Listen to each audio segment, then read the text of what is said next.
Hey, what's up guys? Welcome back once again। दोस्तों, कैसे एक फैसले ने इस कपल को आगे बढ़ने वाली जिंदगी पर रोक लगा दी। क्या हुआ था उस दिन जिसके बाद से इन्होंने कभी बाहर की दुनिया का नजारा ही नहीं देखा। माया और बॉब्जी की आज मैरिज एनिवर्सरी है, जिसको सेलिब्रेट करने के लिए वो एक शॉर्ट ट्रिप पर निकले हैं और इसकी शुरुआत आज महासागर से होने वाली है, जिसके बीच वो थोड़ा टाइम कुछ शांत समय व्यतीत करेंगे और फिर अपनी अगली मंजिल की ओर बढ़ेंगे। पर इस बीच माया को दूर एक खूबसूरत द्वीप दिखाई देता है, जिस पर जाने की जिद वो करने लगती है। हालांकि वहां बॉब्सी का जाने का मन नहीं था, पर वो अपनी पत्नी के प्यार के आगे हार जाता है और कहा कि आज हमारा स्पेशल दिन है, तो चलते हैं कुछ नया एक्सप्लोर करने के लिए। पर उन्हें क्या पता था कि ये फैसला उनकी जिंदगी बदल कर रख देगा। उन्होंने अपनी छोटी रबर की बोट को समुद्र में डाला और फिर उसे उसी की ओर बढ़ाने लग गए। पर उस टापू की जमीन पर कदम रखते ही इन्हें अंदाजा हो गया कि दूर से दिखने वाली चीज हमेशा खूबसूरत ही लगती है। वहां वीराना और बंजारापन के अलावा और कुछ भी नहीं था। चारों ओर बस अता सन्नाटा।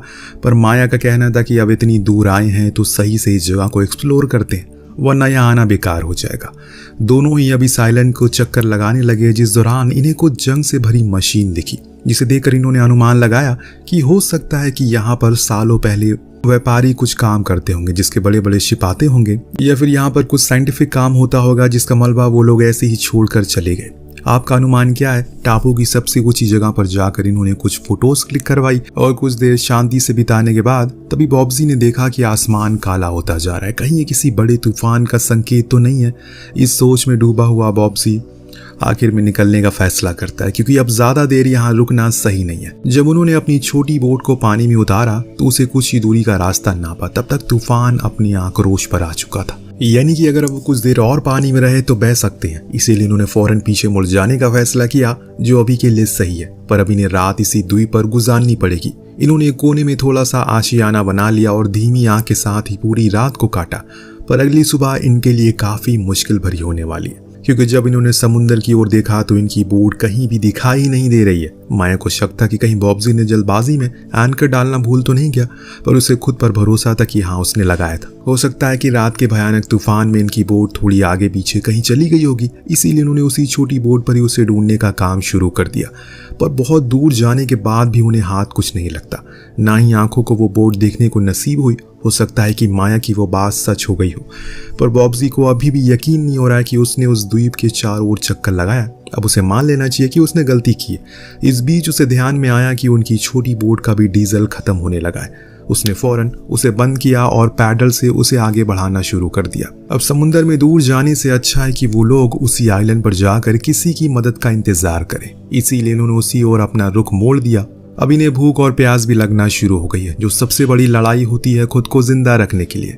ये उस जगह की सबसे ऊंचे पहाड़ पर गए उस उम्मीद में कि शायद आसपास कोई उम्मीद हो, लेकिन दूर दूर तक वीरानों के अलावा कुछ नहीं था। हाँ, तभी इन्हें एक पत्थर से गिरता हुआ साफ पानी जरूर दिखता है, जिसे पीकर ये अपने 2 दिन की प्यास को बुझाते। और उसी पानी के आसपास कुछ सी इंसेक्ट भी मौजूद थे, जिसे खाकर ये थोड़ी एनर्जी वापस लाते हैं। तब इनका दिमाग चलता है कि अगर इन्हें सच में खुद को रेस्क्यू करवाना है, अगर ये चाहते हैं कि वो इस द्वीप पर कोई गुजरने वाली बोट ही नहीं देखे, तो उसके लिए इन्हें पहले SOS का मार्क बनाना होगा। फौरन ये उसी काम में लग गए और आसपास की लकड़ियों को एक SOS का साइन बना दिया। पर बिना फोन और किसी भी रेडियो संचार की मदद से ये किसी को बुला नहीं सकते, सिर्फ इंतजार कर सकते हैं। फिर चाहे वो इंतजार 1 महीने का हो या फिर 1 साल का या फिर पूरी उम्र भर का, लेकिन कोशिश तो करते रहना चाहिए। अगर हार मान गए तो वैसे ही मारे जाएंगे। और इसीलिए इन्होंने उस खंडर पड़े कॉटेज से कुछ कैन निकाले, फिर उसमें खुद के लिए पानी स्टोर किया। एक दिन ऐसे ही खोजबीन के दौरान बॉब्जी को ऊपर पहाड़ी पर 3 लोगों की कब्रें मिलती है, जो इस बात का सबूत थी कि यहाँ पर पहले भी कोई रहता था जो यहीं पर मारा गया। ये भी हो सकता है कि इन्हीं तरह कोई और भी यहाँ पर फंसा हो।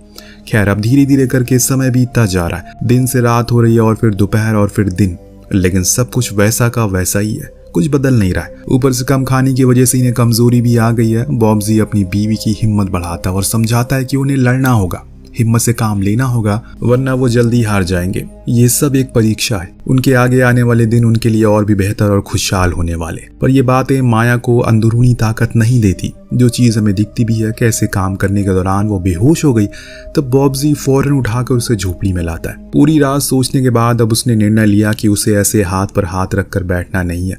उसका पेट नहीं भरेगा, उसे कुछ करना पड़ेगा जिसके लिए उसे नुकीला हथियार बनाए। फिर अगली सुबह जब माया की तबीयत कुछ सुधार आया तो उसे लेकर वो द्वीप के दूसरी ओर गया, जहां ढेर सारी पेंगुइन्स का जमावड़ा था। तो अब आप इन्हें देखकर समझ गए होंगे कि वो क्या करने वाला है। इसके लिए उसकी बीवी तैयार नहीं थी, क्योंकि वो नहीं चाहती कि किसी को मार कर वो खुद का पेट भरे। लेकिन बॉब्जी को पता था कि अगर उसने ये नहीं किया तो वो ज्यादा दिन जिंदा नहीं रहेंगे, और इसीलिए उसी में एक पेंगुइन को उसे मार दिया। और फिर जिसके कई दिन बाद इन्होंने कुछ पौष्टिक खाना खाया, जिससे इनके अंदर फिर से जान लौट आती है। अब धीरे धीरे करके इनकी जिंदगी में सुधार भी आने लगा है, क्योंकि अब खाना भी है और पानी भी है। और लेकिन ज्यादा दिन ये खुशहाली नहीं चलती, क्योंकि जब हर दिन आपको किसी का इंतजार करना पड़े तो वो समय किसी सुई की तरह चुभता है, भले ही सब कुछ आपके पास क्यों ना हो। किसी की मदद की आस में ये अपना पूरा का पूरा दिन काट दिया करते हैं, पर कुछ हासिल नहीं होता।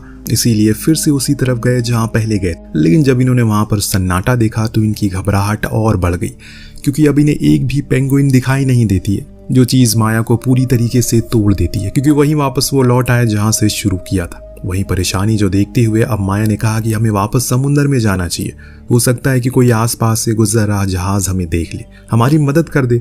पर बॉब्जी इस चीज के लिए इनकार करता, क्योंकि समुद्र में ना ही उन्हें खाना मिलेगा, ना ही सही दिशा मिलेगी। ढेरों खतरे हैं, अलग से कम यहाँ रहकर वो सुरक्षित तो हैं, पर माया अब घबरा चुकी है। उसके दिमाग में ये चीज बार बार आ रही है, कहीं उससे कुछ हो ना जाए, या फिर कहीं वो भूख से ना मर जाए। इतने में अचानक इन्हें एक जहाज की रोशनी दिखी। ये फौरन भागते हुए किनारे पर आया और चिल्लाने लगे। लेकिन चांद वाले अगर जमीन वालों को देखकर चिल्लाएं तो वो क्या सुन सकेंगे। यही चीज इन्हें भी समझ आनी चाहिए। अगर ये आग जलाते या फिर किसी प्रकार का स्मोक करते तो हो सकता है कि इन्हें वो देख लेते। कुछ ही देर बाद माया आग जलाने की कोशिश करती है, पर इतनी ही देर में बॉब्जी उस छोटी बोट को लेकर समुद्र में कूद जाता है। उसका कहना था कि वो उस जहाज के करीब जाएगा ताकि वो उसे देख सके और उसकी मदद कर दे। पर माया उसे चिल्लाकर कहती है कि वापस आ जाओ, वहां बहुत ही ज्यादा खतरा है। लेकिन वो मानने को तैयार ही नहीं था, क्योंकि यही एक मौका है जिसे वो खुद के हाथों से जाने नहीं दे सकता। उसने अपनी स्पीड तेज की और उसी के पीछे जाता चला गया। दोस्तों, कुछ ही दूर जाने के बाद आखिर में वही हुआ जो हमें पहले से ही पता था। उसकी बोट का ईंधन खत्म हो जाता है, जिसके कारण हुआ ये वो वहीं रुक गई और आगे बढ़ नहीं सकी। हालांकि वो बहुत दूर तो आ गया, लेकिन उस जहाज के करीब नहीं पहुंच पाया, जिससे कि उसके सामने ही उसके बचने की उम्मीद चली जाती है और वो कुछ नहीं कर पाती। दूर खड़ी माया अपने पति का इंतजार में अकेले तरस रही थी, पर वो नहीं लौटा, जिस चीज से वो पूरी तरीके से टूट जाती है। अब अकेले वो क्या करेगी, पर वो वापस झोपड़ी में जाने के अलावा उसके पास कोई रास्ता नहीं था। इसीलिए वहीं जाकर बस प्रे करना शुरू कर देती है वो। सुबह हुई तो किसी ने दरवाजे पर दस्तक दी, और जब वो खोलने गई तो देखा कि वहां पर बॉब्जी था घायल हालत में। उसने फौरन उसे गली से लगा लिया, अंदर लेकर आई, और तब उसने बताया कि वापस आते समय उसकी बोट एक विशाल लहर को सहन नहीं कर पाई और डूब गई, जिसके कारण वो जाकर एक चट्टान से टकरा गया, जिसमें उसका पैर बुरी तरह जख्मी हो गया। पर वो हिम्मत नहीं हारा, वापस जैसे तैसे करके यहाँ तक पहुंच गया। अब उसकी चोट उसे दर्द दे रही है, और इसीलिए माया ने उसे लेटाया, फिर चाकू को गर्म करके उसकी नसों को जोड़ दिया। इतना भयानक दर्द हुआ कि वो बेहोश हो गया। लेकिन अब माया को समझ आ चुका है कि चीजें अब उसके ऊपर आ गई है। अब उसे सब चीजों का ख्याल रखना होगा, फिर चाहे वो खाना हो या फिर पानी, क्योंकि उसका पति अब थोड़े टाइम तक चलने की हालत में नहीं है। सुबह जब उसे होश आया तो उसने कहा कि उसने ये जानबूझकर नहीं किया, क्योंकि वो जानता था कि माया के लिए चीजें बहुत कठिन होने वाली है। लेकिन वो उसकी हिम्मत बढ़ाती है और समझाती है कि ऐसा कुछ नहीं होने वाला, वो सब कुछ कर लेगी। धीरे धीरे करके दोबारा दिन बीतने लगे। शायद आपको पता तक नहीं लगा होगा कि लेकिन इन दोनों ने यहाँ पर रहते हुए 1 महीने से भी ज्यादा का ऊपर समय बिता दिया। तब से वो इसी वीरान जगह पर सिर्फ एक दूसरे के साथ रह रहे हैं। इसीलिए मैंने शुरुआत में कहा था कि इनका एक फैसला इनके समय को रोक देगा।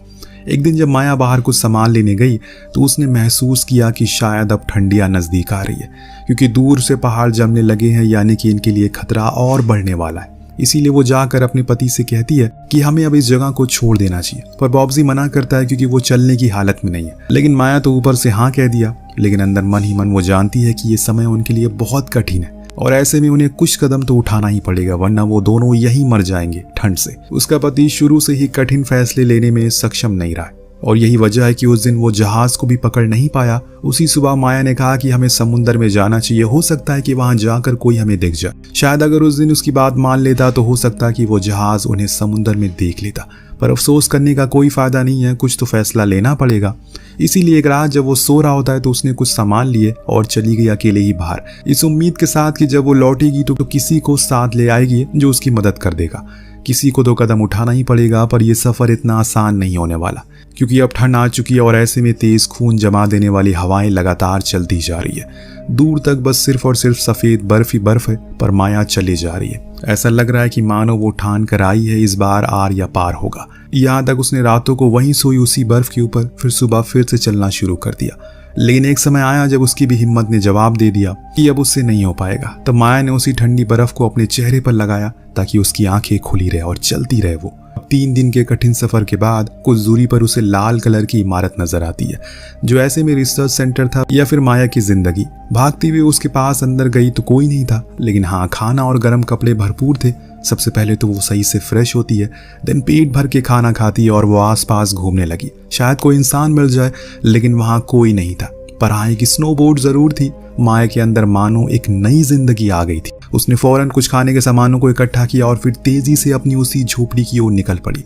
पहुंचते पहुंचते अंधेरा हो गया, लेकिन जब वो वहां पहुंची तो उसने देखा कि एक भयानक तूफान ने पूरी झोपड़ी गिरा दी है, जिसके नीचे उसका पति दबा हुआ है। पूरा शरीर एकदम जम चुका है, इसीलिए वो फौरन उसे घसीट कर बोट की तरफ ले आई और फिर जल्दी से स्टेशन लाकर उसे गर्म कपड़ों से ढक दिया। धीरे धीरे समय के साथ उसका शरीर गर्म होने लगा और सुधार आना शुरू हो गया। दोनों अब खुश थे। उन्हें एक रहने को छत मिल गई थी, तो वहीं बॉब्जी अब काफी हद तक ठीक हो चुका है। अब दोनों ही एक रात डांस भी करते हैं और फिर एक दिन वो घड़ी आ जाती है जिसके लिए इन्होंने पूरे 42 दिन का इंतजार किया। वैज्ञानिकों की टीम आ चुकी है वहां, यानी कि अब ये बच जाएंगे। माया फौरन जाकर बॉब्जी से गले लगती है क्योंकि अब सब कुछ ठीक हो जाएगा और इसी के साथ ये कहानी यही खत्म हो जाती है। वेल दोस्तों, हमने Q&A रखा हुआ है। अगर आप कुछ हमसे सवाल पूछना चाहते हैं तो नीचे कमेंट जरूर करिएगा, जल्दी हम उस सवाल का जवाब जरूर देंगे। वेल मिलते हैं अगली वीडियो में। Thank you so much watching. Peace out.